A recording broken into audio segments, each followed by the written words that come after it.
اللهم صل على سيدنا محمد يا رب صل وسلم دائما ابدا على حبيبك.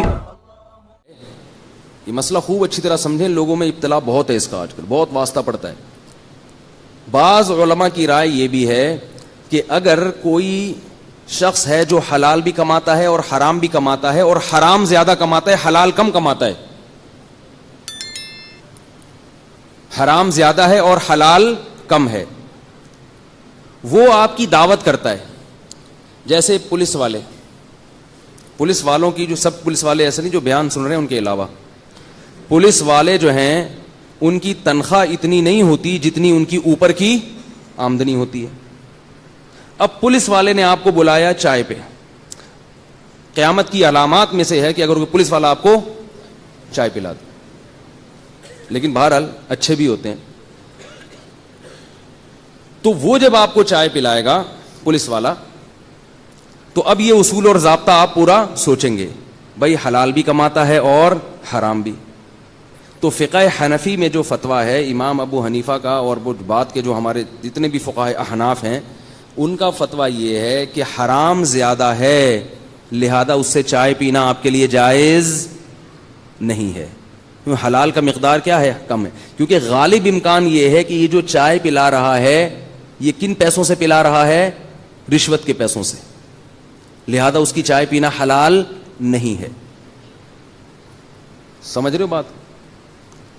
ایک گنجائش علماء نے دی ہے، وہ گنجائش یہ دی ہے کہ آپ یہ نیت کر لیں کہ میں اس چائے کے پیسے صدقہ کر دوں گا، یہ عزم کر لیں، ارادہ کر لیں اور اپنے اوپر لازم کر لیں، تو پھر وہ چائے حلال ہو جائے گی، کیونکہ اس کی قیمت آپ غریب اور فقیر کو صدقہ کر رہے ہو.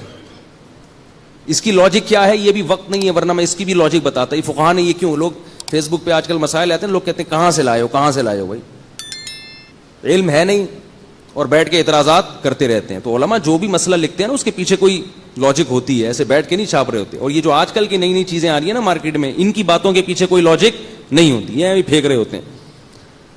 جلدی سے بتا دیتا ہوں اس کی لاجک کیا ہے کہ وہ صدقہ کرنے سے حلال کیوں ہو جاتا ہے. وہ حلال اس لیے ہوتا ہے کہ پولیس والے پر لازم تھا کہ یہ چائے غریبوں پہ صدقہ کر دیتا، کیونکہ حرام کا مصرف کیا ہے؟ صدقہ کر دو بغیر ثواب کی نیت سے، کیونکہ حرام سے ثواب نہیں ملتا.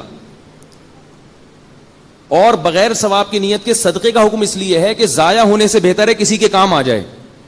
اصل تو یہ تھا کہ یہ چائے بن گئی ہے پھینک دو اس کو، لیکن شریعت نے کہا مال ہے ضائع ہوگا، جان چھڑانے کے لیے کسی غریب کو دے دو.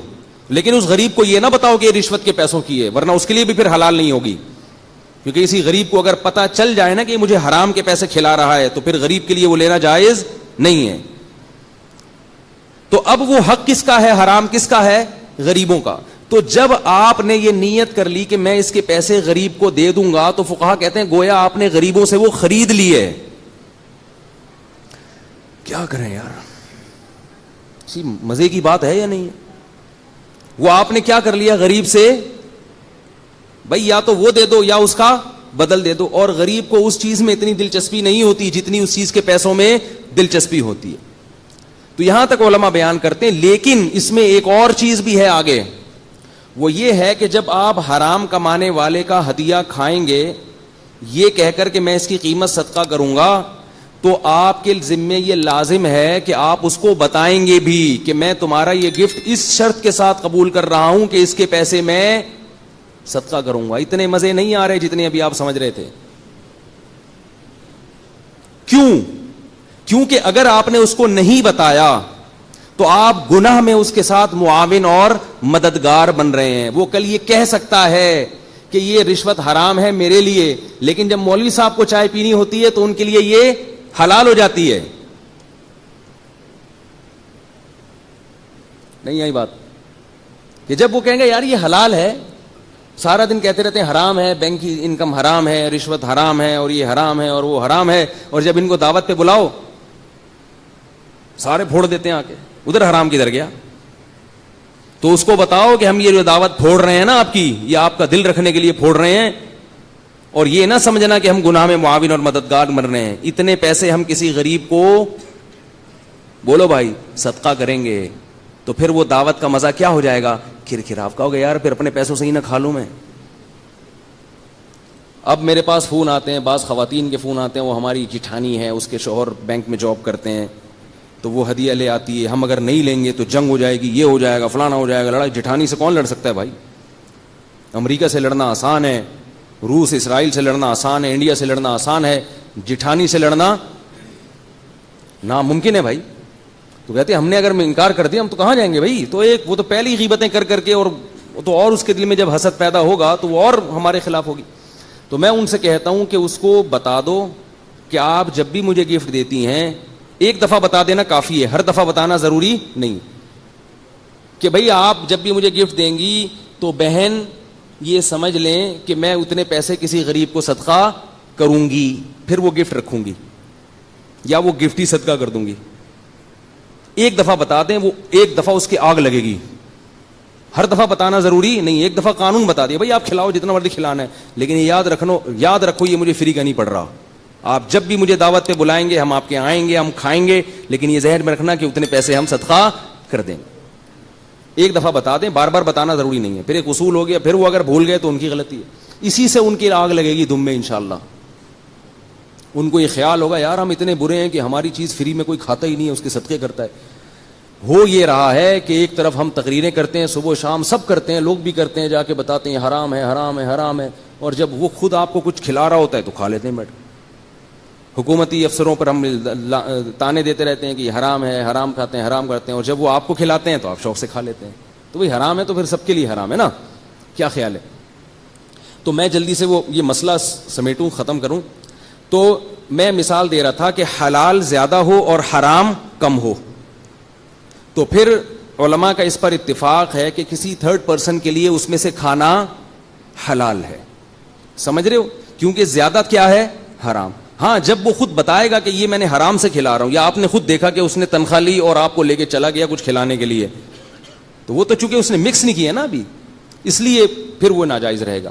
لیکن اسلاف میں ہمارے بعض صحابہ ایسے بھی گزرے ہیں جو یہ کہا کرتے تھے، ان کا یہ قول تھا کہ اگر کسی کی آمدن میں حلال بھی ہے حرام بھی ہے، اور حرام زیادہ ہے حلال کم ہے، لیکن وہ اس نے مکس کر دیا ان کو، تو اس کے لیے تو یہ حرام ہے، لیکن تھرڈ پرسن کو جب وہ کوئی دعوت کرے گا یا اس کو کھلائے گا تو یوں سمجھا جائے گا کہ وہ کس میں سے کر رہا ہے؟ حلال میں سے. آئی بات سمجھ؟ یہ بعض صحابہ سے بھی منقول ہے، بعض تابعین سے بھی منقول. فقہ حنفی میں اس پہ فتویٰ نہیں ہے کیونکہ یہ احتیاط کے خلاف ہے. ان صحابہ کے قول پہ فتویٰ ہے جنہوں نے اکثریت پر حکم کا مدار رکھا ہے. لیکن امام شافعی رحمہ اللہ اور امام احمد ابن حنبل کا یہی قول ہے کہ اگر حلال زیادہ ہو، حرام زیادہ ہو اور حلال کم ہو، اور آپ کو یقین نہیں ہے کہ یہ حرام ہی سے کھلا رہا ہے، تو ہم اس کو کس پہ محمول کریں گے؟ کہ حلال سے کھلا رہا ہوگا. تو یہ قول فقہ حنفی میں فتویٰ نہیں ہے اس پر، لیکن کہیں بہت شدید مجبوری ہو اور بھاگنے کا راستہ نہ ہو تو علماء کہتے ہیں کہ انتہائی شدید مجبوری میں اس قول پر بھی عمل کرنے کی گنجائش. بولو نا بھائی جہاں تک شریعت نے لچک رکھی ہے وہ تو ہم دیں گے نا لوگوں کو، تو ہمارے ابا کا تو دین ہے نہیں. عام حالات میں اسی قول پر عمل کریں جو احتیاط والا قول ہے کہ حلال غالب ہے تو ٹھیک ہے، حرام غالب ہے تو صحیح نہیں ہے، اور دونوں ہے برابر ہیں تو احتیاط کریں اس میں. اور اگر کبھی بہت ہی کوئی، جیسے بعض لوگ یورپ امریکہ میں جاتے ہیں ان کے لیے بڑی مصیبت بن جاتی ہے، بہت مشکل میں